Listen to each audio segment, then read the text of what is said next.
poco sobre el proceso de aplicación y los documentos generales que van a necesitar para poder realizar un posgrado médico en México. El día de hoy contamos con dos expositores, de los cuales voy a darles una breve reseña. El primero es André Marcelo Amores. Él se graduó como médico de la USFQ en 2015. Tiene una maestría en razonamiento y práctica clínica por la Universidad de Alcalá de Henares en España. También tiene certificación como instructor ATLS y BLS. Actualmente es residente de segundo año de cirugía ortopédica y traumatología en el Hospital Victorio de la Fuente Narváez del UNAM. Muchas gracias, Andrés, por estar aquí. Bienvenido. Hola, gracias a ustedes. Nuestro segundo expositor es Andrés Troya. También se graduó como médico de la USFQ en 2015 y ha realizado varias rotaciones en médicas clínicas en diferentes hospitales, tanto a nivel nacional como internacional. Muchas gracias por estar aquí, Andrés, y bienvenido. Les otorgo la palabra para que puedan empezar con su presentación. Hola, muchísimas gracias, Gabriela. Bueno, hoy día pues nos hemos juntado los dos, André y yo, para pues, aclarar cualquier duda que tengan respecto a la especialidad en México, a contarles un poco cuál ha sido nuestra experiencia, a contarles un poco cuál es el proceso para llegar al punto en el que estamos ahorita y pues para ofrecerles nuestra ayuda en cualquier punto que sea necesario. Nuestra idea es darles una presentación algo rápida y luego poder abrir un espacio para preguntas y aclararles cualquier duda que pudiesen tener. Entonces, pues, sin mucho más, vamos a empezar. Bueno, esta es una imagen del Palacio de Bellas Artes aquí en Ciudad de México. Tanto André como yo vivimos en Ciudad de México, estamos especializándonos aquí en Ciudad de México, lo que antiguamente se conocía como el Distrito Federal. Pues creemos que parte del proceso de encontrar una especialidad como ecuatorianos puede ser a veces muy estresante, puede ser un tema que nos toma algo de tiempo y a veces nos orientamos por las opciones que escuchamos o que conocemos o las que nuestros maestros han hecho. Y por eso queremos traer a ustedes un poco la opción de México como una gran opción con algunos pros que les vamos a comentar más adelante. Y pues darles al final, pues darles nuestro contacto y estamos abiertos a poder aclarar cualquier duda que exista, ¿vale?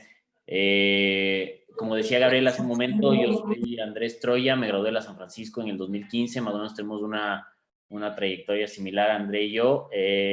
Hicimos también juntos esta maestría en diagnóstico y tratamiento clínico. Posteriormente aplicamos al ENARM, que es el examen para selección de plazas médicas aquí en México. Lo aprobamos y ahora somos parte del grupo de extranjeros que hace residencia aquí en México en el IMSS, que es el Instituto Mexicano del Seguro Social, similar al IES de Ecuador. Más adelante les vamos a explicar un poco cómo funciona el sistema de salud de aquí en México. Y ahorita soy R2 de cirugía general en el Hospital Centro Médico Nacional Siglo XXI, que es pues un hospital de los más grandes o de los principales aquí del IMSS. Entonces, perdón. Okay.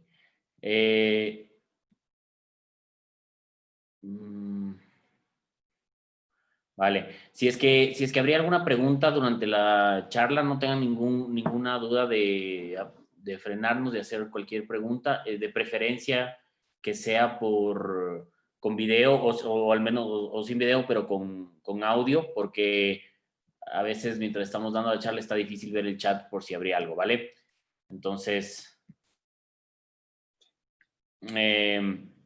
bueno, esta es una imagen de una de las plazas principales del Zócalo en México.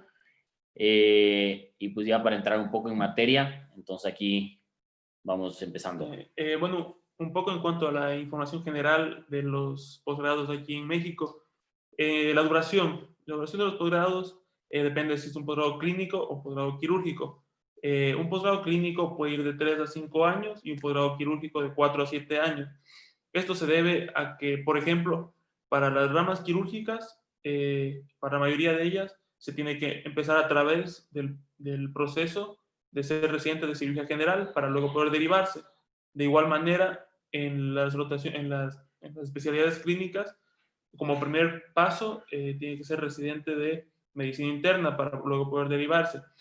Un punto importante, hay que mencionar que en calidad de extranjeros, nosotros no recibimos remuneración económica por nuestro trabajo en el hospital, sino que lo solventamos nosotros. Hay que tener en cuenta que no es indispensable tener la medicatura rural, depende mucho del posgrado, depende mucho del programa del hospital al cual se vaya a aplicar. Aproximadamente un 40% de los programas médicos de especialidad te piden como requisito tener la medicina rural.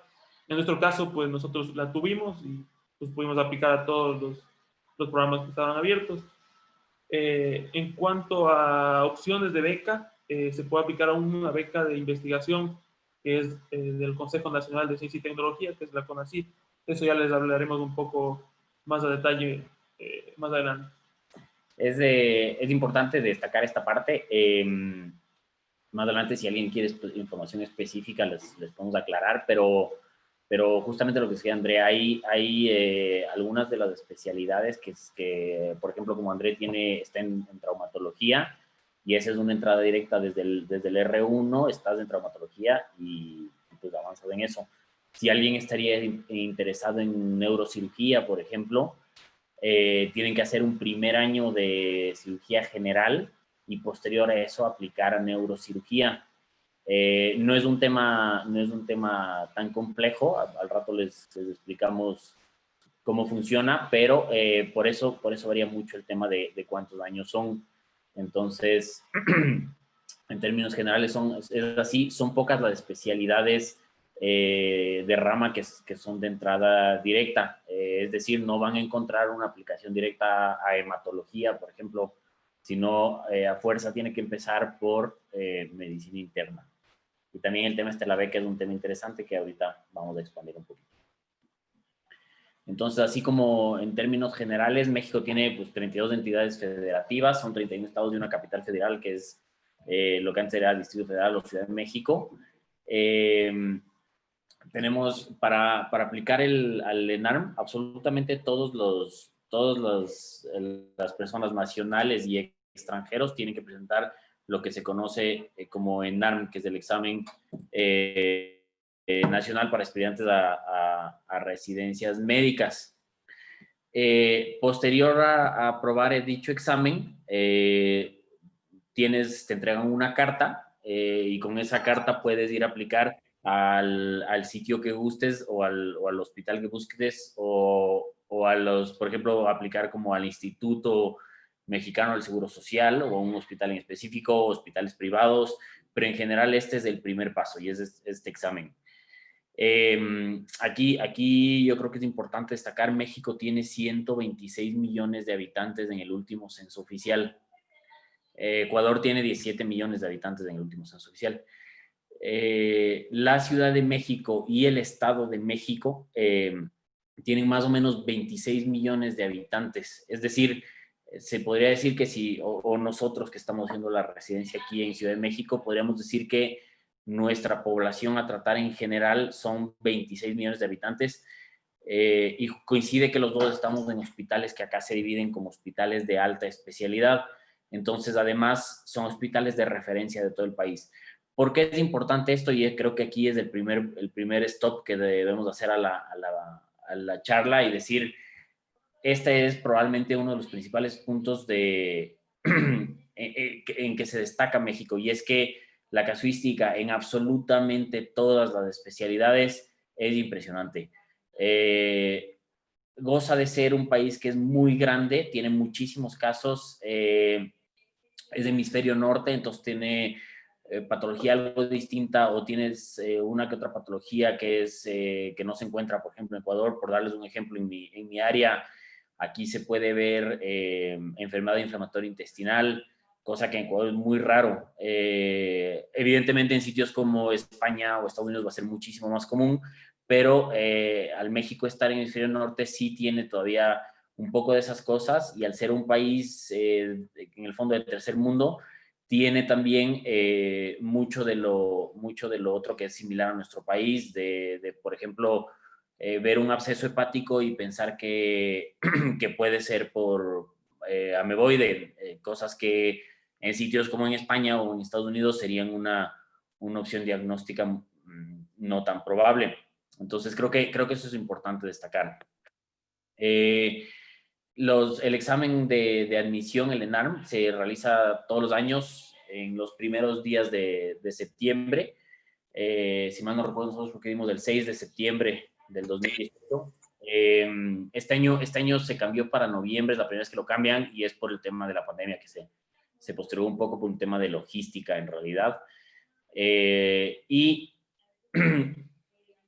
Todo el proceso, que esta es otra parte que es importante, todo el proceso de homologación del título con la universidad se lo hace después de haber aprobado el ENARM. Entonces, esa es otra parte importante. No hay que estar angustiados de tiene que pasar 10 meses, un año, etcétera, en que me homologue mi título o en que haga válidos mis credenciales, por así decirlo. No, la inscripción es vía online, con unos pasos que ahorita les vamos a explicar, y simplemente con su título de la universidad apostillado, eso sí, pero es un tema sencillo que en Ecuador toma una mañana en hacerlo, y con eso se aplica al examen. ¿Vale? ¿Cuáles son los requisitos para empezar el posgrado?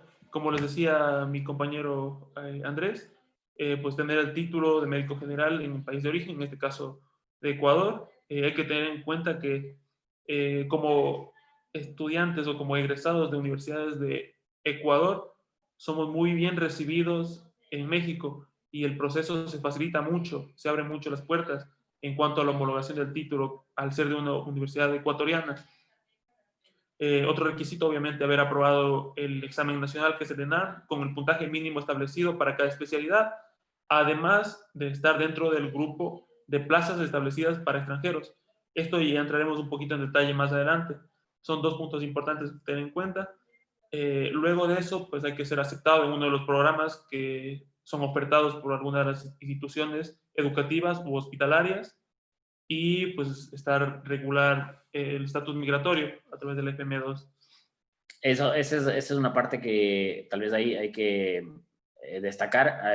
Hasta diciembre del 2018, los ecuatorianos requerían o visa mexicana o tener visa americana para poder entrar como turistas a México. A partir de diciembre del 2018 no se requiere eso, entonces con tu pasaporte ecuatoriano puedes viajar a México como turista y puedes hacer cualquiera de los trámites que requieren para todo el tema de la aplicación del examen, para los distintos pasos que les vamos a explicar más adelante. Y luego ya el tema del estatus migratorio ya es cuando vienen a vivir acá una vez aceptada la plaza de residencia. Vale, entonces. Perfecto. Entonces, ¿cómo empieza todo esto? El primer paso, te inscribes. Entonces, las inscripciones se abren más o menos de febrero a marzo. No está una fecha establecida. Generalmente, mediados de febrero ya suelen abrirse. Y se basa en un preregistro, en lo que es en la página de esto del CIFRIS, que es el instituto que coordina las residencias médicas en México. Hay que estar atentos a la convocatoria, porque además son muchísimos aplicantes. Entonces, por ejemplo, en el año en el que nosotros dimos fueron cerca de 46,000, el siguiente año fueron como 52,000 aplicantes. Es importante, ahorita les vamos a explicar por qué es importante estar atento y hacerlo pronto, porque el sitio en donde das el examen, la cantidad de plazas se va acabando. Se hace un preregistro. Con este preregistro hay que hacer un pago. Esto es importante, que el pago es presencial. No hay forma de hacer el pago a distancia. Entonces, pues en nuestro momento nos hicimos un poco de bolas viendo cómo hacer el tema del pago. Ese es un servicio que nosotros luego podemos ofrecerles sin ningún problema. Vamos a ver los costos un poquito más adelante. Una vez registrado el pago, con el comprobante escaneado, digamos, del voucher de pago, se completa el registro y todo es por internet, y hay que estar entrando a la página y ya te sale como que estás aceptado y registrado al menos. Es importante que para el momento del preregistro todos los documentos estén en regla, principalmente con la postilla de Cancillería. No se necesita más que eso. Obviamente, los temas, esos son temas nacionales, pero para que te esté apostillado el documento tiene que estar validado por el CNCID y eso básicamente. ¿Y qué es lo que necesitamos en esta primera instancia? El título y el aval del CEACES, que sería equivalente acá a la cédula profesional, por así decirlo. Es importante, o en ese momento, si es que han hecho medicatura rural, es importante tener el certificado de la medicatura rural, igual apostillado. Esos son los tres documentos escaneados en unos formatos que te explican ellos muy sencillo, y con eso es todo lo que necesitamos para el preregistro. Bueno, ahora vamos a enfocarnos un poco más en cuanto al examen nacional, que es el ENARM. Bueno, como ya les dijo Andrés, el ENARM se realiza en septiembre. Se realiza en 7 días distintos, aproximadamente 7.000 personas por día. En nuestro año fue aproximadamente como 46.500 más o menos aproximadamente. La estructura del ENARM son casos clínicos, muy parecido a lo que hemos venido dando en la carrera con el NBME y tipo de estructura de examen. Son 450 preguntas de los casos clínicos. Puede ser 1 hasta 3 preguntas por caso clínico. En algún caso puede ser, por ejemplo, diagnosticar, tratamiento y complicación de la patología que tú identificaste con el caso clínico. La estructura del examen son aproximadamente 168 preguntas de medicina interna, de las cuales pues principalmente están cardiología, dermatología, endocrinología, gastro, geriatría, EMA, infecto, inmunoalergia, nefro, neuro, psiquiatría y reumatología. Más o menos ese es el orden descendente en el que se van poniendo el número de preguntas. Son aproximadamente 112 de pediatría. Aquí hay que recalcar que muchas de las preguntas de pediatría en el ENARM son de la pediatría mexicana, de textos y de fuentes mexicanas que se basan mucho en su epidemiología. 100 preguntas de ginecología y obstetricia, que son pues como las que venimos viendo día a día en Ecuador, y 70 preguntas de cirugía, dentro de las que principalmente van a estar cirugía de abdomen, oftalmo, otorrino, urgencias, trauma, ortopedia, uro, cirugía de tórax y proctología. Aquí creo que es importante que, si se fijan ahorita en la pantalla, estos son exámenes estratégicos. Si es que reumatología es la materia que menos preguntan entre medicina interna, reumatología le dedicas menos tiempo. ¿Por qué es importante y por qué es interesante ver estos números en el ENARM? Si ustedes se fijan, a grosso modo, más del 50% del examen es pediatría y ginecología. Y luego, entre ginecología y obstetricia, un 70% de eso es obstetricia. Entonces, en exámenes como en el MIR, en donde tienes que llegar sabiendo perfecto el manejo de cáncer de mama, o tienes que llegar sabiendo el TNM y el manejo de cáncer de ovario, este es un examen en el que tienes que llegar dominando la obstetricia, por ejemplo. Este es un examen en el que yo recuerdo que en nuestro examen nos tocaron cerca de 20 preguntas solamente de embarazo ectópico, por ejemplo. Entonces, ¿por qué les digo esto? Y es porque es un examen que es complejo, es muy cansado, es muy largo, dura 9 horas, pero con una visión estratégica es un examen que puede ser o puede hacerse mucho más sencillo. Entonces, como les decía, el examen, 9 horas de examen. Las primeras 5 horas haces 250 preguntas. Luego tienes un receso de 1 hora para que comas algo, generalmente ahí mismo afuera de la sede. No es recomendable que salgas y te comas unos tacos de novelero de turista porque te va a ir mal en la siguiente parte del examen. Y luego 200 preguntas más, 4 horas más.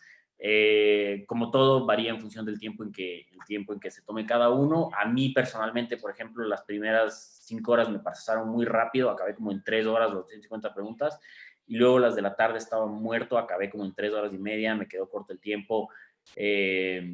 Entonces, nuevamente, este es un tema estratégico. ¿Por qué te ponen 9 horas de examen? Te quieren quebrar, quieren que en las últimas estés muerto, tengas la cabeza cansada y aprendas a tomar decisiones con cabeza cansada. Entonces, recomendación para aquellos que estén pensando o considerando el ENARM, acostúmbrense a dar exámenes muy largos. Eso es importante. Acostúmbrense en la medida en la que van estudiando para el examen que sea, acostúmbrense a hacerlo así, largos de 9 horas, de 8 horas, y que sean simulacros muy establecidos, digamos. Tú entras al examen, te retiran tu teléfono y todo lo que tienes. Por la fecha a veces puede estar un poquito frío, entonces simplemente vas con tu chaqueta y nada más.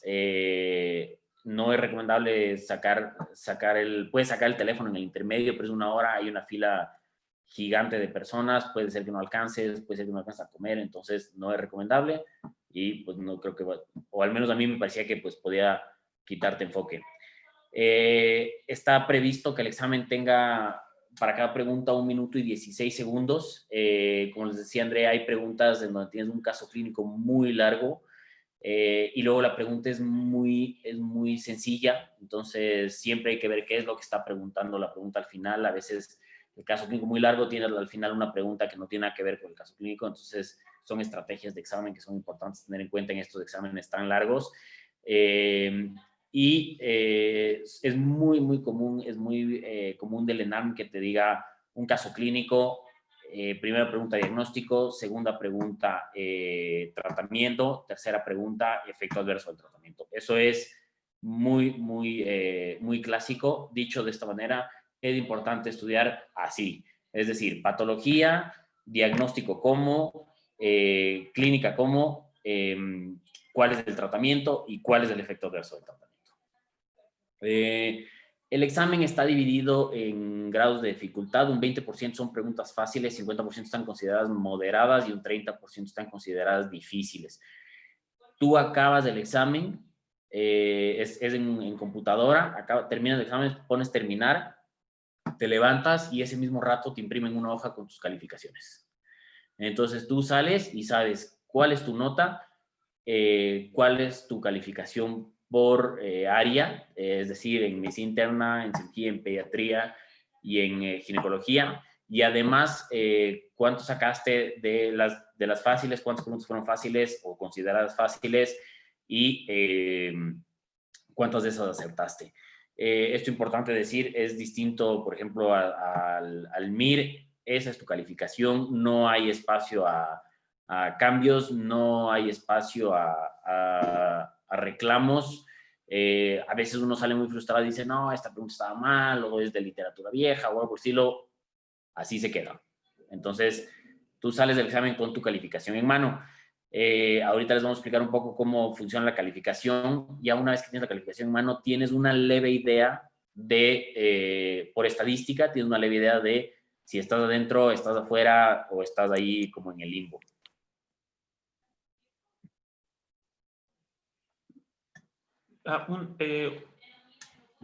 En cuanto al proceso de inscripción al ENARM, pues como les dijo Andrés, primero se realiza el preregistro en internet, que es en febrero o marzo de cada año. Se imprime la hoja de pago, se realiza el pago. En nuestro año 2018 fue 3,000 pesos mexicanos. En el 2019 volvió a ser 3,000 pesos mexicanos. Son aproximadamente entre 150 y 160 dólares por derecho de examen. Una vez que se realiza el pago, se completa el registro en internet, sale que el folio fue aceptado y pues ya puedes realizar tu examen. Aquí es importante mencionar que, a diferencia de muchos exámenes, tú aplicas directamente a la especialidad que quieres. Tú compites por una plaza en tu especialidad. Y ahí también depende mucho de qué nivel de puntaje manejes. Porque si estás manejando niveles, por ejemplo, de 65, 70, pues obviamente no vas a tratar de optar por ejemplo, por una carrera como otorrino o como oftalmo que te piden casi 80. Entonces, uno ya se va midiendo en exámenes de prueba que se va realizando y obviamente lo más importante es que te guste esa especialidad. Entonces, en esto, pues me parece una ventaja porque tú vas enfocado a una plaza en una especialidad específica y muchas veces incluso ya sabes hasta qué hospital quieres aplicar. Entonces, esto es importante tomar en cuenta. Vale. Aquí está más o menos, este es... no, esperen un segundito, que estoy peleando con la pantalla. Es lo que les comentaba André al inicio, son más o menos 7,000, este fue nuestro año, esta es la estadística del 2018, 7,850 plazas por ciudad por día. Fueron en nuestro año 46,200 aspirantes entre mexicanos y extranjeros. El siguiente año, en el 2019, fueron 54,950. Esto les da una leve idea de cómo va aumentando además cada año. Eso se ha visto, hace más o menos creo que son como 6 años, eran 26,000 aplicantes. Entonces, cada vez se vuelve un examen mucho más competitivo. Vamos a ver ahorita según especialidad cómo funciona el tema de las plazas y de los extranjeros. Fíjense aquí ustedes, por ejemplo, esto es lo que yo les decía, es importante si están decididos a aplicar este examen, hacerlo en los primeros días.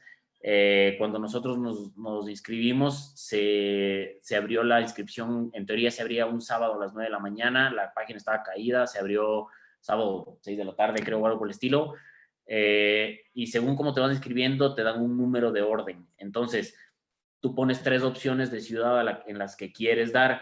Como extranjeros, obviamente, es en general muchísimo más fácil darlo en Ciudad de México porque los vuelos van Quito, Guayaquil, Ciudad de México, entonces evidentemente eso es lo que tratas. Tengo una amiga que ecuatoriana, dio el examen, se inscribió muy tarde, se inscribió como 5 días más tarde de lo que se abrió como 10 días más tarde de lo que se abrió las inscripciones, dio el examen en Chihuahua. Entonces, eso es importante, creo que es fácil o es mucho más fácil hacerlo. Okay. Creo que es mucho más fácil o tratar de hacerlo rápido para poder quedar en Ciudad de México. Hay 3 sedes en Ciudad de México, como en 1, 2 y 3, 700 cupos al día más o menos. Antiguamente el ENAM se tomaba en función de tu número de folio para todas las especialidades. Posterior a eso se vio que había mucha diferencia entre especialidades y se beneficiaba a la gente que daba en los últimos días. Entonces, por eso ahora se da por especialidad por día. Entonces, por ejemplo, en este año cirugía general se dio a nivel nacional en el primer día de examen, que fue un lunes. Entonces, en todas las sedes se estaba dando en ese día cirugía general y me parece que pediatría. No sé cuándo viste tú. Para mí fue como el tercer día de examen, fue otorrino oftalmo y traumatología ortopedia. Entonces se va dirigiendo por especialidad. Exacto, eso la idea es que sea un poco más justo, digamos. Entonces, esta es una tabla bastante importante. Este es el tema de los puntajes mínimos. ¿Cómo funciona? Todos los años se da el examen, se divide en función de la especialidad a la que tú aplicas y no toman en cuenta a los extranjeros, toman en cuenta a los mexicanos y te dicen, por ejemplo, aplicaron, les voy a hablar de cirugía general, que son los datos que tengo frescos, ahorita les comenta André de traumatología. En nuestro año aplicaron cerca de 16,000 personas, o sea, de los 40 y tantos, fueron cerca de 16,000 personas a cirugía general para más o menos 800 cupos, ¿sí? Entonces, de esas 16,000 personas toman un promedio, hacen su estadística y ven que entren las 800 y tantos cupos. Entonces, ahí te establecen la nota máxima y la nota mínima con la que ingresas. El extranjero tiene que tener igual o más que la nota mínima mexicana, ¿ok? Esto es sumamente importante que tengan claro. Además, porque van a entender luego por qué los extranjeros tenemos algo de beneficio respecto a la elección de plazas posteriormente. Entonces, estos son los puntajes mínimos para cada especialidad. Por ejemplo, en el año que dimos nosotros, el puntaje mínimo para mi especialidad, que fue cirugía general, fue 75.55. Es decir, todo extranjero con más de 75.55 está dentro, lo que no significa que haya sido el puntaje máximo. El puntaje máximo en ese año para cirugía general fue de 85, me parece. No, pero tienes que tomar en cuenta lo del cupo. Sí, y cambia en función también del cupo, pero en general, la parte que nos interesa, como extranjeros, tienes que tener más que el puntaje mínimo de los mexicanos. Entonces, esto un poco es lo que les comentaba André. Hay históricamente especialidades que exigen puntajes un poco más altos.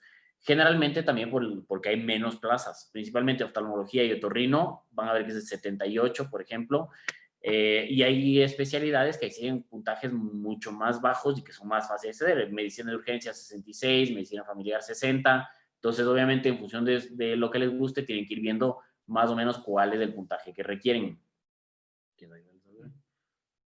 Para acotar un poco, aparte de tener como mínimo el puntaje del último mexicano en tu especialidad, tienes que estar dentro del cupo destinado para extranjeros.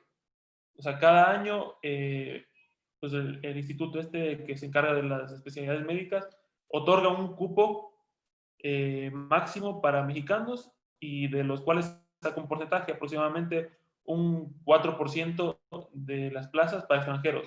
Entonces tienes que cumplir dos requisitos. Por ejemplo, en mi año hubo 23 plazas para traumatología y ortopedia para extranjeros, pero además tienes que cumplir el puntaje mínimo. Entonces, de todos los aplicantes para traumatología y ortopedia, únicamente 12 pasamos el puntaje mínimo. Entonces, se desperdiciaron prácticamente 11 plazas, porque no, o sea, había plazas para extranjeros que sobraron, pero gente que no cumplió el puntaje mínimo. Entonces, tienes que cumplir los dos requisitos. Aquí está más o menos justo lo que les comenta André en este momento. Estas son la cantidad de plazas que se ofertan por especialidad a mexicanos y a extranjeros. Entonces, como les decía André, en traumatología, que van a ver en la parte de abajo, se ofertaron 418 plazas para mexicanos y tan solo 23 plazas para extranjeros.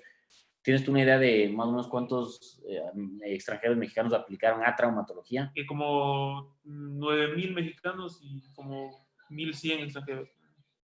Entonces, imagínense que son 1,100 extranjeros que están peleándose 23 cupos de traumatología para extranjeros. En mi caso, por ejemplo, en cirugía general, aquí fueron 762 plazas para mexicanos en cirugía general. Aplicaron cerca de, como decía, creo que fue cerca de 20,000 o 22,000 personas que aplicaron a cirugía general. Son justamente de las dos especialidades más cotizadas en México, y van a entenderlo en un momento por qué. Y solo había 47 plazas para extranjeros. Esto es importante, aplicaron cerca de 800 extranjeros a cirugía general en nuestro año, en el 2018. Es decir, 800 extranjeros para 47 plazas. Pero a pesar de eso, solamente aprobamos el puntaje mínimo 8 extranjeros para cirugía general. Entre esos 8, 3 fuimos ecuatorianos, 4 colombianos y una boliviana.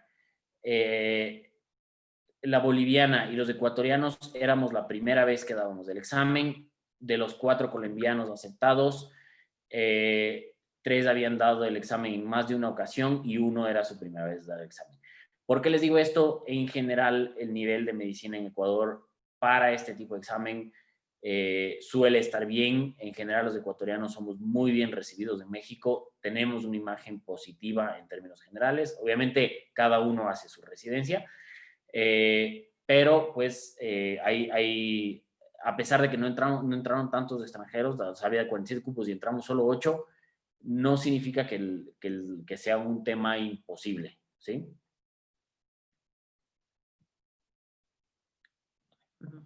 Aproximadamente un mes después de dar el ENARM, y, o sea, obviamente tú el día que diste el ENARM ya sabías tu puntaje y ya sabías históricamente cuánto puntaje te pide tu especialidad.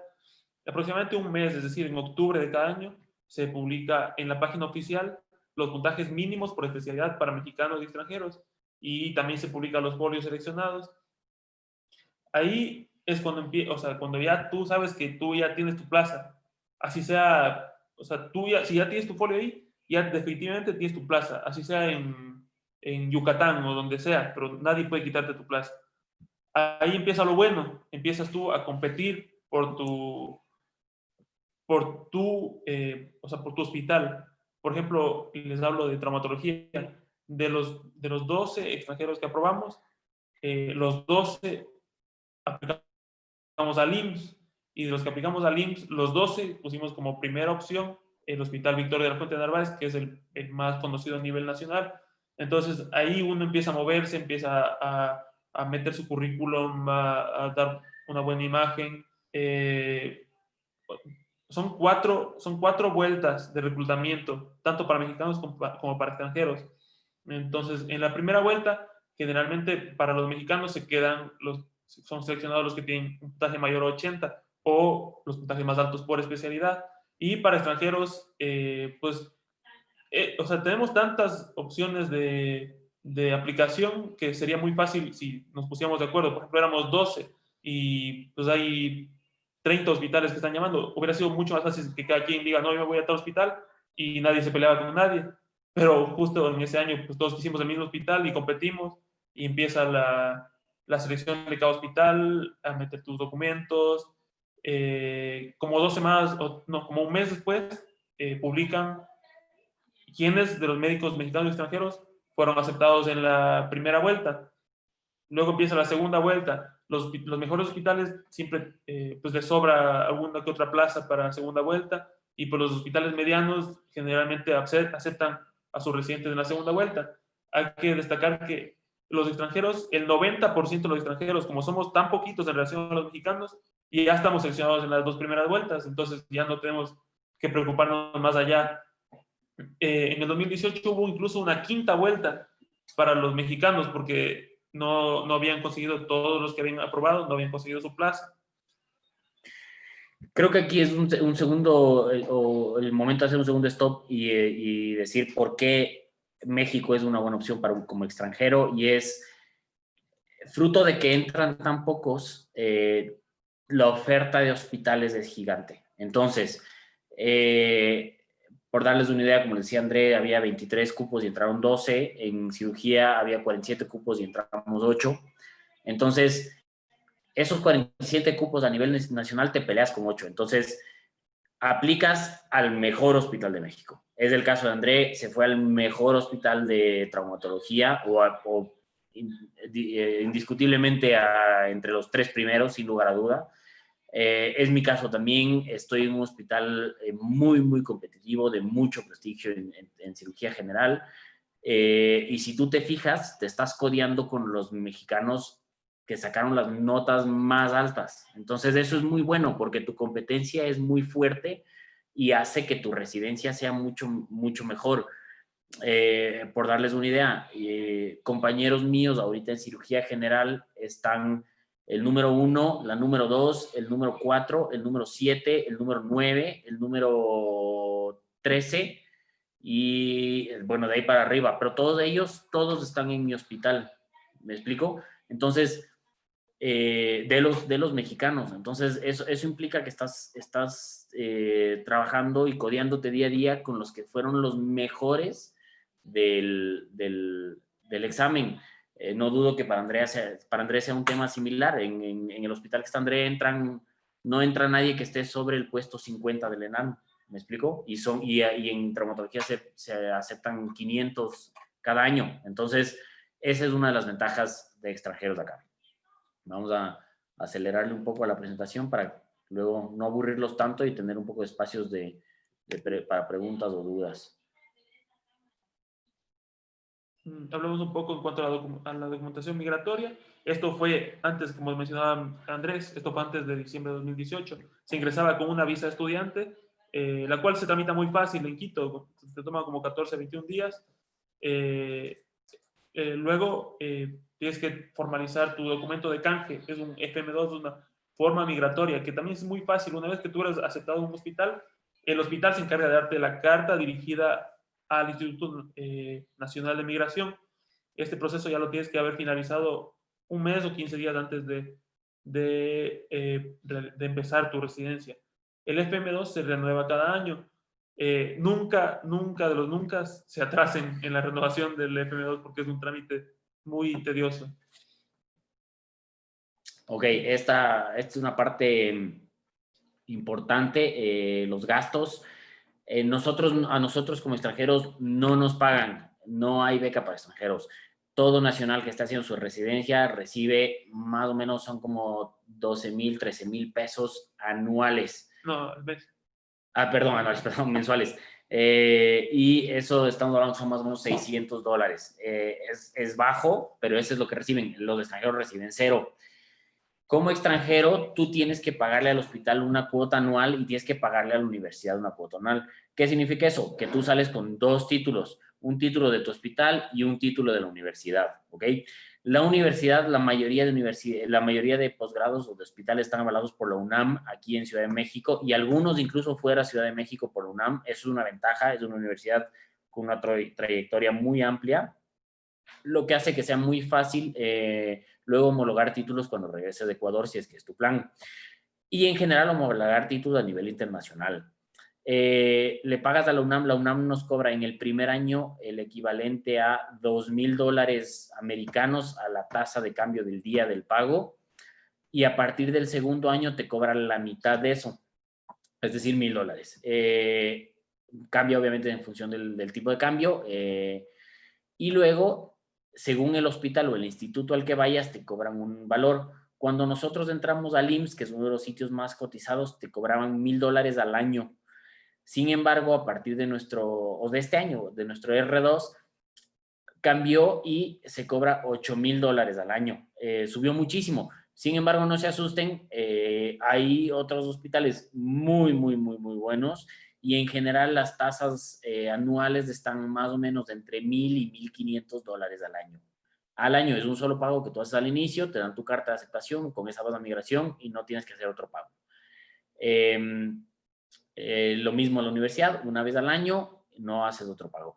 La vivienda varía muchísimo. El costo de vida en general en México es más barato que en Ecuador, exceptuando la renta si es que estás en Ciudad de México.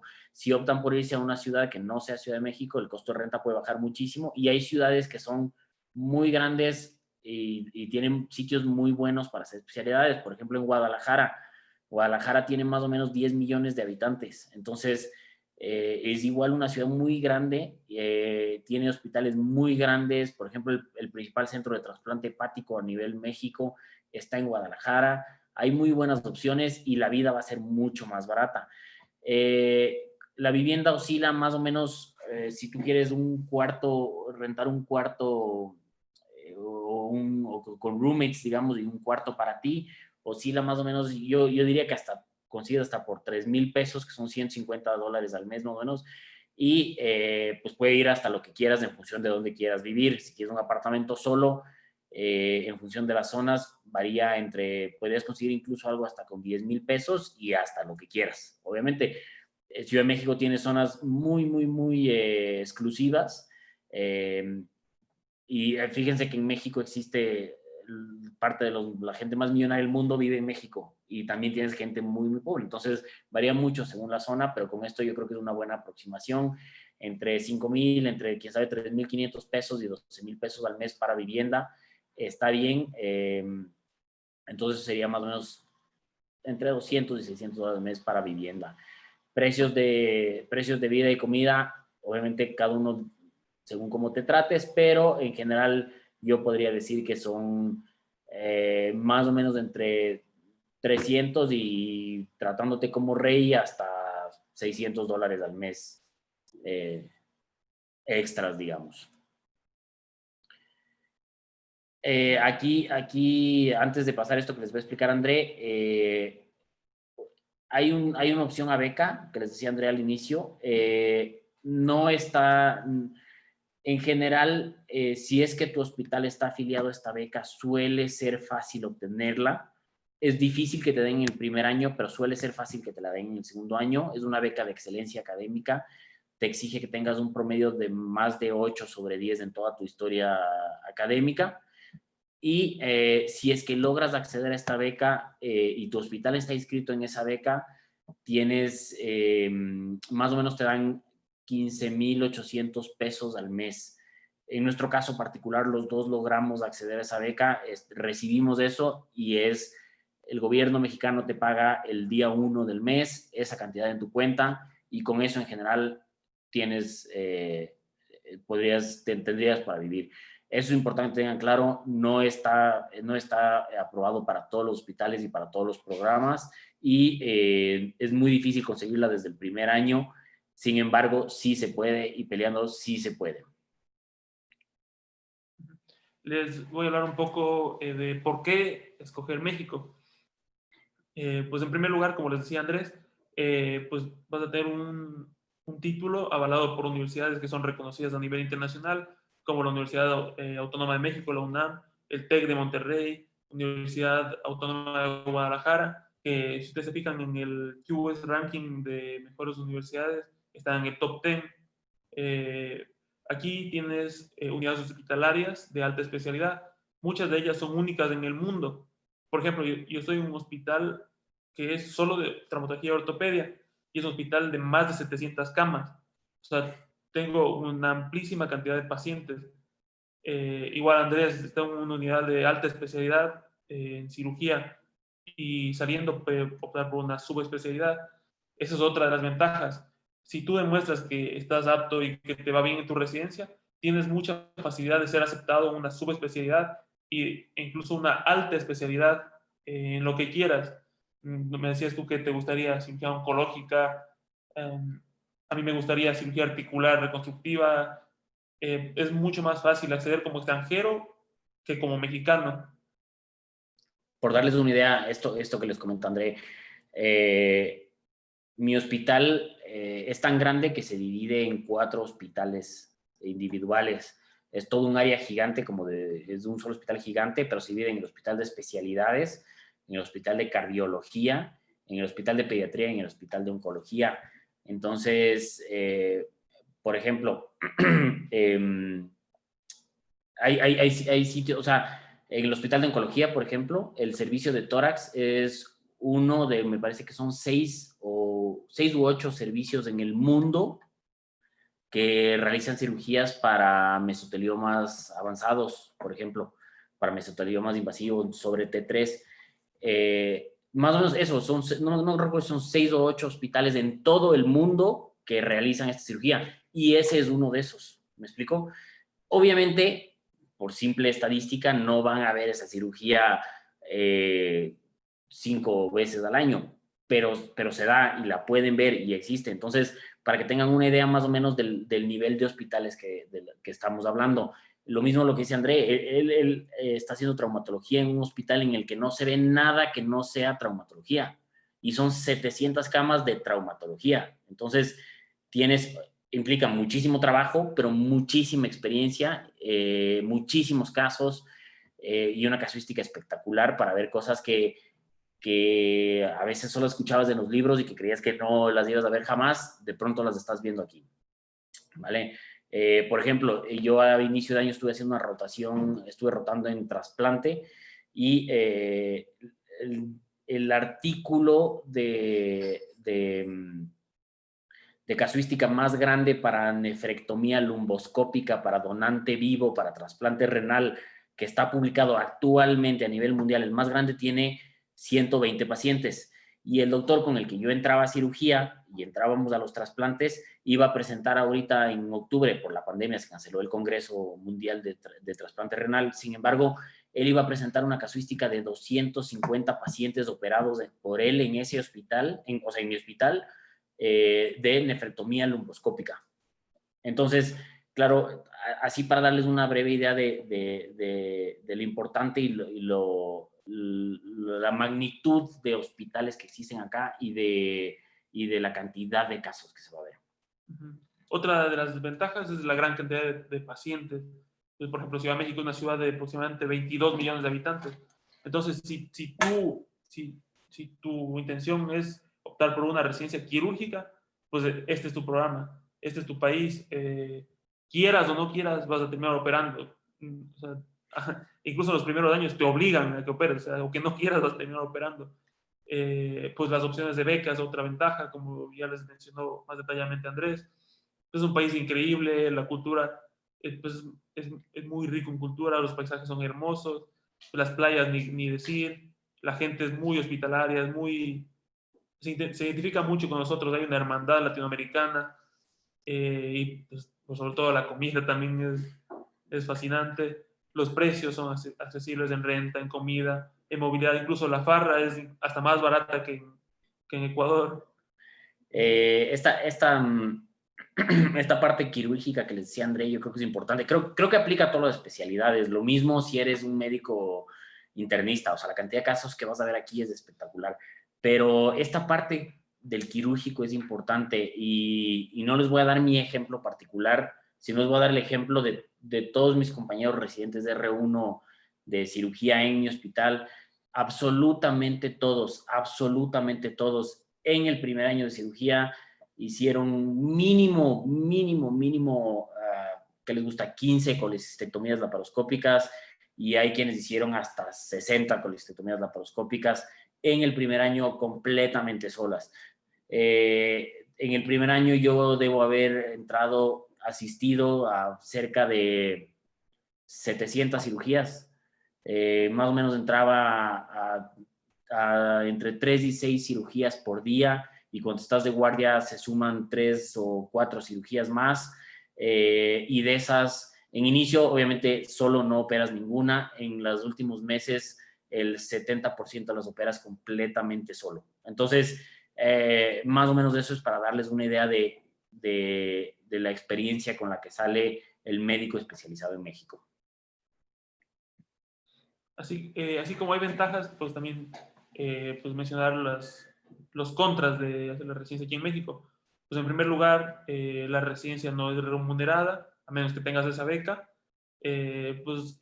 Como es conocido a nivel internacional, los primeros 2 años la exigencia académica, mental y física es muy alta, así que tienes que tener una predisposición de disponer del 100% de tu tiempo para el hospital. En el R1 llegas a trabajar hasta 120 horas por semana, a pesar de que la calidad de vida va mejorando cada año, pero sigue siendo fuerte. Era muy común hasta hace unos cuantos años las guardias de castigo, el maltrato, eso cada año está mejorando, pero sin embargo sí se va viendo todavía en ciertas especialidades.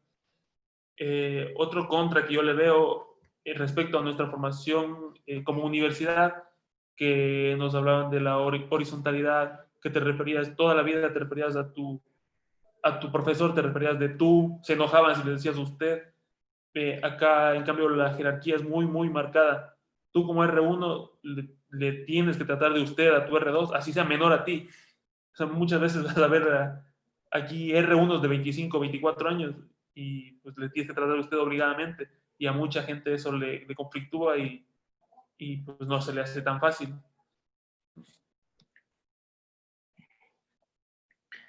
Eso es un poco lo que les traíamos para conversar el día de hoy. Para no aburrirlos más con esto de pura charla, abrimos espacio a preguntas. No sé si Gabriela o Shabnan quisieran dirigir el tema de preguntas. Tengo aquí abierto igual el chat si alguien quisiera hacer preguntas en el chat y no se anima a hablar por el micrófono.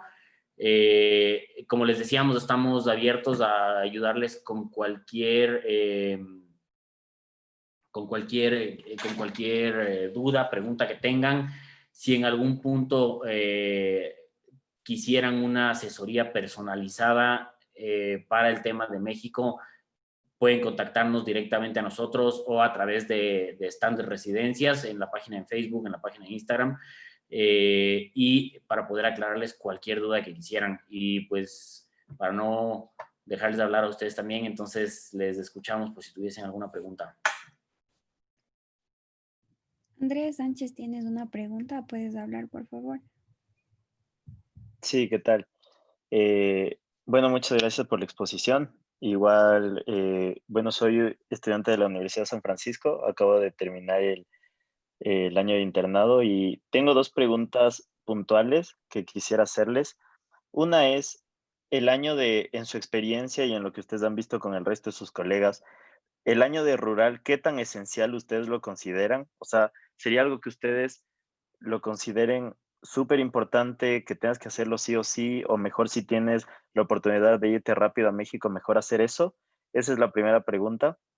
Y la segunda pregunta es, ¿qué cursos ustedes recomiendan para prepararse para el ENARM? Hay muchos cursos como el Predumed, el CTO, el AMIR, el del INP. Entonces, no sé ustedes con qué cursos se prepararon o cuáles son los que ustedes más recomiendan. Y gracias. Con mucho gusto, Andrés. A ver, vamos por partes. En la rural, como comentaba Andrea al inicio de la exposición, más o menos el 40% de institutos te piden que tengas una rural para ingresar. Eh, ¿Necesario al 100% para México? No, pero creería que si no la haces, te limitas un poquito por ciertos sitios, digamos. En mi experiencia particular, y esto te hablo yo como Andrés Troya, yo la recomiendo. Yo toda la vida, desde que entré a San Francisco en el primer año, juré que no iba a hacer la rural y que la iba a hacer de especialista, etcétera, etcétera. Y el día en que me gradué, te das cuenta que dejó de estar escrito tu camino. Y no significa que te vas y te inscribes en el siguiente año y sigues estudiando, sino que empiezas a hacer tu camino propio. Y para mí en ese momento la mejor opción fue aplicar a la rural. Creo que es una experiencia espectacular. Creo que tienes un pequeño retroceso en la parte académica.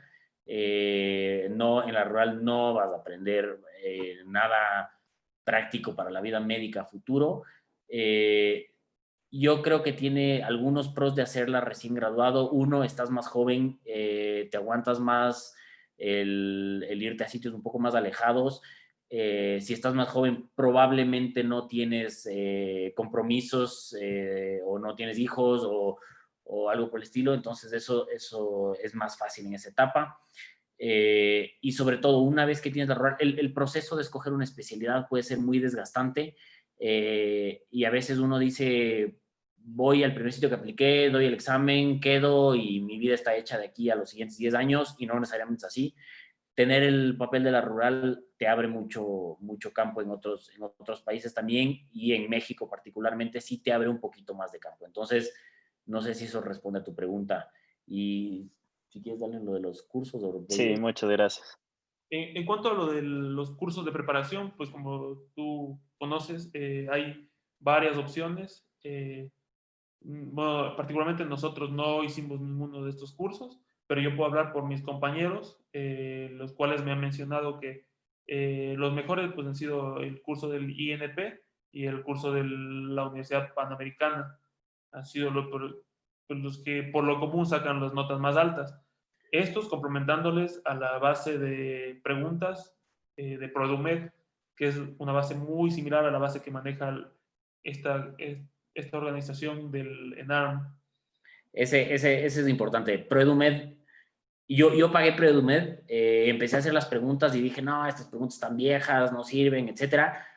Al contrario, esa es la base de preguntas con la que tienen que prepararse. Son muy similares al examen, entonces esa yo creo que sería una importante recomendación. Grupo CTO es muy estructurado, pero es muy enfocado hacia España. Entonces, te va a hacer perder un poquito de tiempo en estudiar cosas que no te van a venir en el examen del ENARM. Entonces, es muy bueno si es que tú no tienes tan clara la organización de estudio. Si es que la tienes clara, yo no sería el que recomendaría en primera instancia, justamente por eso que les digo que está muy enfocado hacia España y no tanto hacia México, por más que ellos digan que tengan una versión México. Hay otro curso que yo creo que también hay que destacar que es muy bueno, estaba impartido por mi hospital en Centro Médico Nacional Siglo XXI, es un curso presencial y el intensivo me parece que dura, no sé si son 6 o 8 semanas. Si a alguien le interesa, nos escribe ahorita y les averiguamos específicamente el detalle. También es un curso muy bueno. Veo que Kerly Guevara, buenas noches. ¿Podrían repetir el nombre del Hospital de Ortopedia y Traumatología? Lúcete. El hospital es Hospital Dr. Victorio de la Fuente Narváez, vulgarmente conocido por el sector en el que se encuentra como Hospital Magdalena de las Salinas.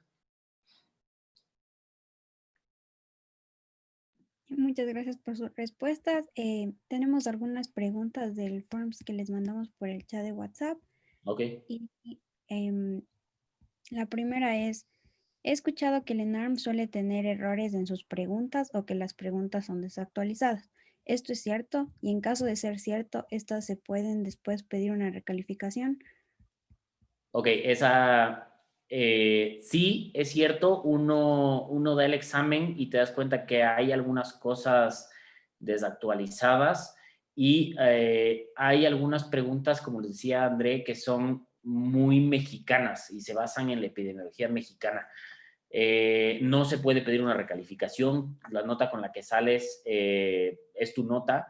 Y tal vez ahí sería la fortaleza de ProEdumed, y es que trae esas preguntas con error, si quieren llamarlo así, que están enfocadas por ejemplo, los planes de rehidratación para pediatría, para casos cualquier caso de deshidratación en pediatría. Cambia un poquito respecto a lo que vemos en general en Ecuador, y ProEdumed puede aclararte esas dudas. Entonces yo creo que sí pasa eso, no son millones de preguntas, o sea, no son muchísimas las que están con errores, y una vez que sales de 450 preguntas, luego ya ni siquiera te acuerdas bien cuáles fueron las que te quedaron en duda de error o algo por el estilo. Para bien o para mal, ni para extranjeros ni para mexicanos hay recalificación, entonces la nota con la que sales es de esa, y todos los que dan para tu especialidad dan el mismo día. Entonces, si hay una pregunta que está mal, o la pegas de suerte o todos les va mal, pero más o menos esa sería la forma de hacerlo justo. Y veo que Kerly pide el nombre del hospital. Vamos a mejor escribirles por el chat para que lo puedan leer. Bueno. Y si quieres, Gabriel igual nos va haciendo alguna otra pregunta que tengan. Sí, la siguiente pregunta dice, hablando de cirugía plástica, ¿es necesario entrar primero a cirugía general y luego aplicar para cirugía plástica, o cómo es el proceso? Ok, cirugía plástica específicamente. Aquí en México hay una de las conocida como una de las cunas de la cirugía plástica a nivel mundial, es el Hospital Gea González. Necesitas haber hecho al menos 2 años de cirugía general. Entonces, aplicas la cirugía general, haces del R1, haces del R2, y después de eso aplicas la cirugía plástica. Para darles una idea, yo tengo justamente ahorita un par de compañeros con los que roto que están aplicando cirugía plástica. A los mexicanos se les hace muy difícil entrar a cirugía plástica por la alta competencia que existe. Entonces, todos los mexicanos que entran a cirugía plástica tienen mínimo de unas 2 o 3 publicaciones hechas, tienen al menos unos 2 o 3 cursos de microcirugía, de manejo de heridas, de manejo de colgajos realizados, tienen al menos una asistencia a un congreso internacional de cirugía plástica. Ese es el perfil del currículum del mexicano que es aceptado en cirugía plástica. Más o menos, si no tienes algo así, ni te molestes en aplicar si es que eres mexicano, y ahí está la ventaja de ser ecuatoriano o de ser extranjero. Tú haces R1 y R2 de cirugía en general, aplicas la cirugía plástica y en términos generales vas a ser aceptado. ¿Por qué? Tienes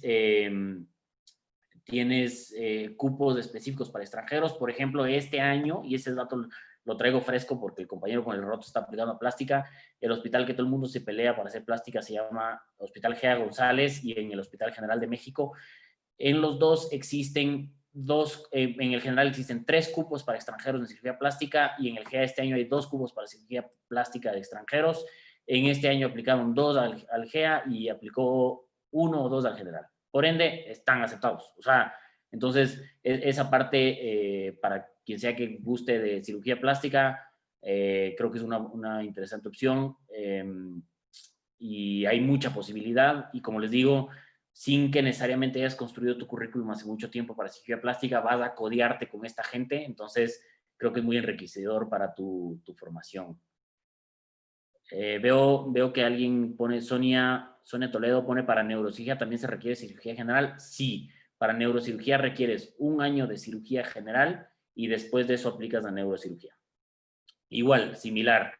La gente de neurocirugía es otra de las especialidades muy peleadas. Los mexicanos pelean mucho estas plazas. Los extranjeros suelen tener espacio en estas plazas. De hecho, en mi hospital, que es uno de los hospitales más prestigiosos para hacer cirugía general, junto con el Instituto Nacional de Neurología, para hacer neurocirugía, perdón, el R7 y el R6, hay un ecuatoriano, hay un boliviano y creo que hay un colombiano. O sea, hay espacio para extranjeros. Si estudias para el MIR, ¿creen que el examen del ENARM se parece como para estudiar los dos al mismo tiempo o no lo recomiendan? Sí se parece, sí lo recomiendo, pero hay las particularidades que les decíamos. Si estás preparándote para el MIR, yo creo que puedes seguir con esa preparación y recomendaría gastarse un dinero extra en este ProEdumed para agarrar ese enfoque ENARM. Al MIR tú tienes que presentarte sabiendo de la A a la Z todas las glomerulonefritis, eso es algo que en el ENARM no te va a caer nunca. Entonces, son el tipo de cosas que tienen que tener medio claro para hacerlo estratégico, por así decirlo. ¿Se puede preparar para los dos? Sí, se puede. ¿Es recomendable? Yo creo que sí. Sin embargo, creo que tienen que tener estas particularidades claras. Tú no sé qué opinas respecto a eso. Sí, concuerdo contigo. María Fernanda Sánchez, ¿con cuánto tiempo de anticipación recomiendan prepararse para el examen? Depende mucho de qué tanto tu background y cuánto traigas atrás en preparación. Más bien, para no decirles una recomendación particular, en promedio todos los estudiantes se preparan entre 3 y 8 meses, los estudiantes mexicanos. Entonces, ese sería más o menos, y lo hacen durante su año tienen un estilo de servicio rural que realmente no es rural, pero pueden hacerlo en hospitales o cosas así. Es un año de investigación, por así decirlo, y lo hacen durante este tiempo. Ellos tienen un horario de trabajo en la mañana en este año, entonces generalmente, para darles una idea, ellos le dedican más o menos 4 o 5 horas al día, entre 3 y 8 meses, dice la estadística. ¿Qué más? Buenas noches, ¿pueden decirme el nombre del hospital en que sigue cirugía general, por favor? No sé si me preguntas al hospital al que estoy yo. En el que estoy yo se llama Centro Médico Nacional Siglo XXI, lo voy a escribir ahorita.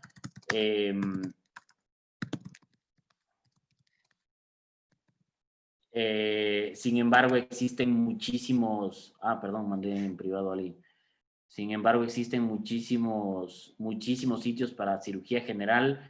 Yo estoy convencido de que mi hospital es, si no el mejor, uno de los mejores a nivel nacional, pero la otra sede que yo recomendaría muchísimo es el Hospital General de México.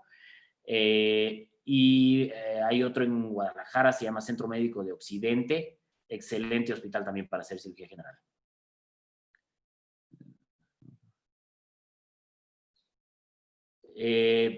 Claro, nos pueden dar su contacto para hablar a más detalle. Con mucho gusto, ahorita les dejamos nuestros teléfonos y nos pueden contactar sin ningún problema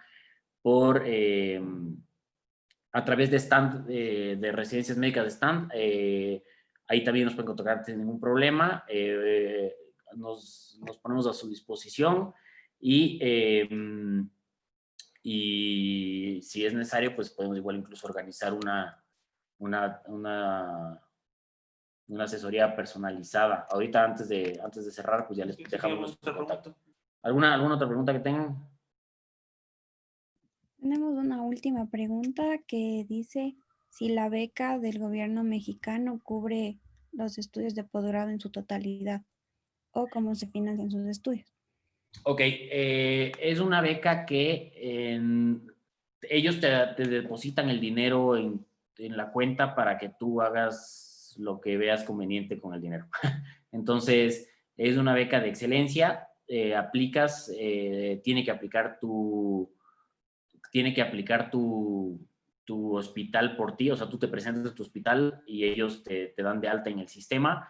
Una vez dado de alta, más o menos en un mes empieza tu primer depósito de dinero. Se depositan, cambia cada año, pero ahorita está en 15,870 pesos al mes.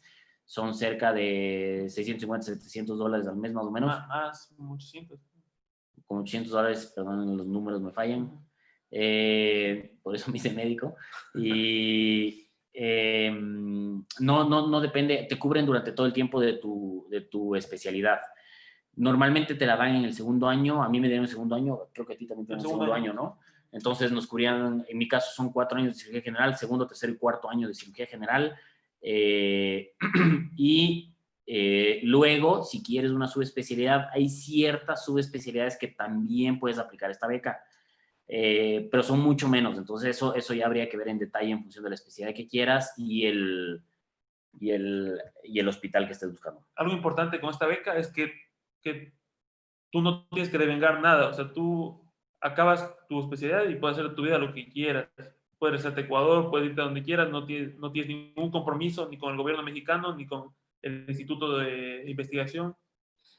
Esa parte es importante. Si es que te vas a derivar, no conviene aplicar la beca. Porque si aplicas a la beca, por ejemplo, en cirugía general, tienes que entregar el título de cirugía general. La única causa para la cual te tocaría devolver ese dinero sería si es que tú no te gradúas.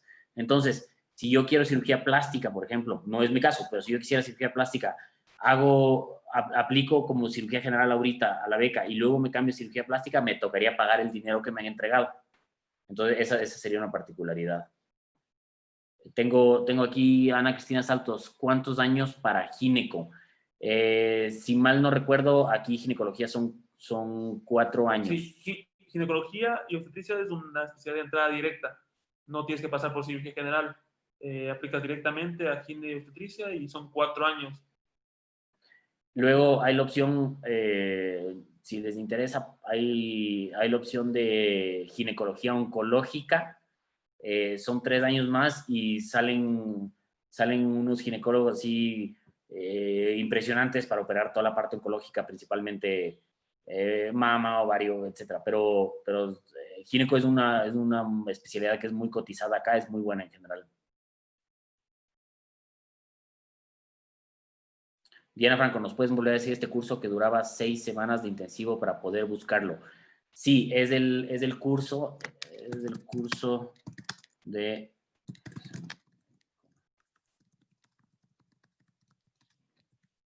Es del curso de centro médico... Uy, perdón, estoy respondiéndole a alguien distinto. Pero el curso es del curso de Centro Médico Nacional Siglo XXI. Ahorita les mando a todos. Si es que alguien está interesado específicamente, es del curso que está en mi hospital. Entonces, sin ningún problema, en estos días puede ir a averiguar específicamente datos o algo por el estilo y agendamos una sesión de asesoría, lo que sea. Pero es impartido por este hospital. El otro que recomendaba André, que es muy bueno también, es el del INP, ¿no? Sí, el INP y el de la INP, UP. el de la UP y el de... La Salle también tiene un curso bueno, es un poquito más caro, pero también el curso es muy bueno. Esos serían los nombres más o menos que recomendamos. Y el banco de preguntas de ProEdumed.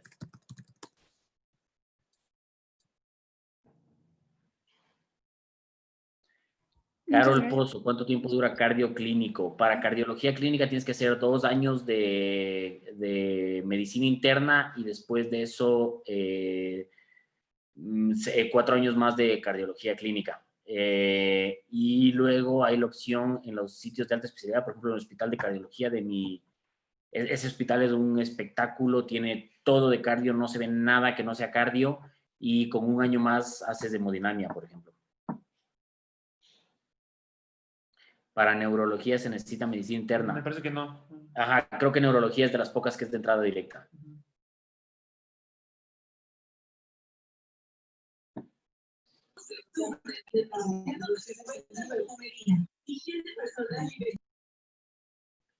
Tres. Pediatría aquí en México son 3 años.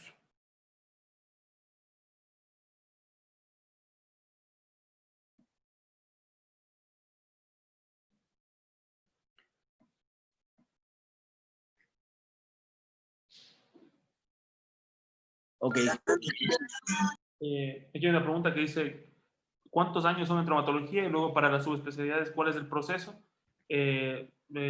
para traumatología en todos los programas son 4 años. Y para la subespecialidad, pues hay muchas opciones. Por ejemplo, en mi hospital hay todas las subespecialidades. Y pues tú aplicas, cuando tú estás cursando tu R4, tú aplicas a la subespecialidad, ya sea en el mismo hospital en el que estás o en algún otro hospital que gustes.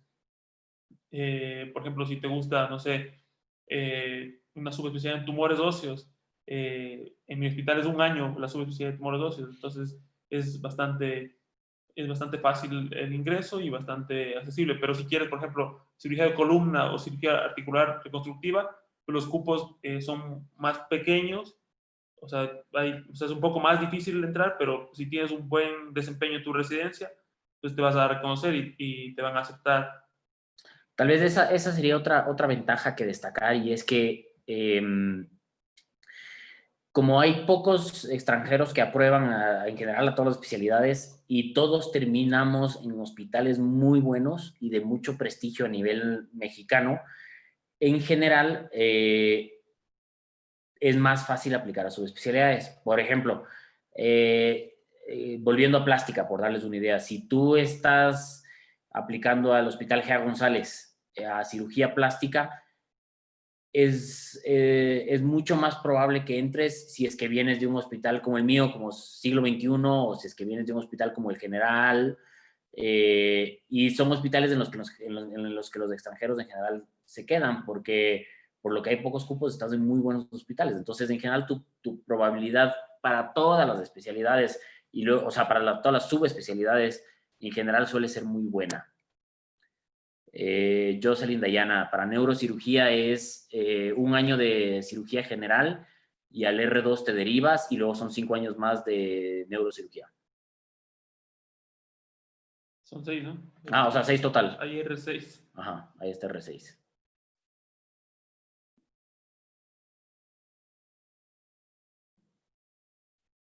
Por acá no tenemos más preguntas. ¿Cómo ves, Gabriela? ¿Tienes algo?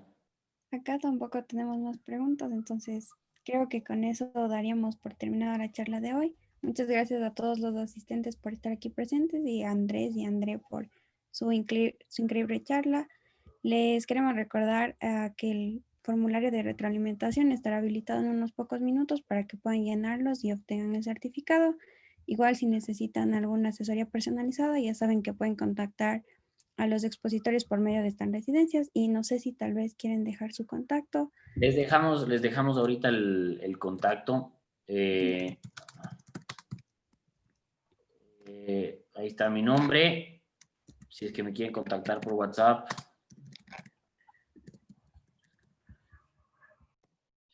Así me pueden encontrar por WhatsApp. Y aún mejor por correo.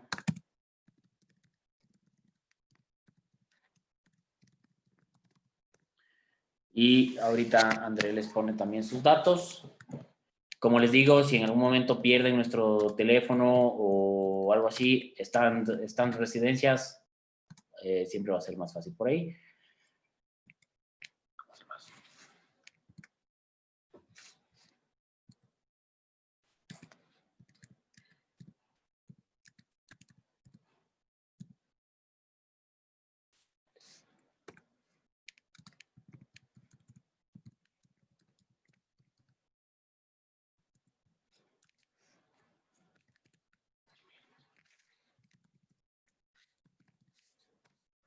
Ok, entonces les dejamos nuestros contactos. Les agradecemos muchísimo a las organizadoras. Nuevamente estamos a su disposición para cualquier duda que tengan. Y pues muchas gracias por su tiempo y ojalá se animen. Creo que México es una excelente experiencia, creo que es un excelente sitio para hacer una residencia y la preparación en general es muy, muy buena. A veces no es de los sitios que la gente piensa en primera instancia, pero creo que debería ser considerado así. Muchas gracias por su tiempo. Gracias a todos. Gracias a todos, cuídense. Hasta luego. Bye.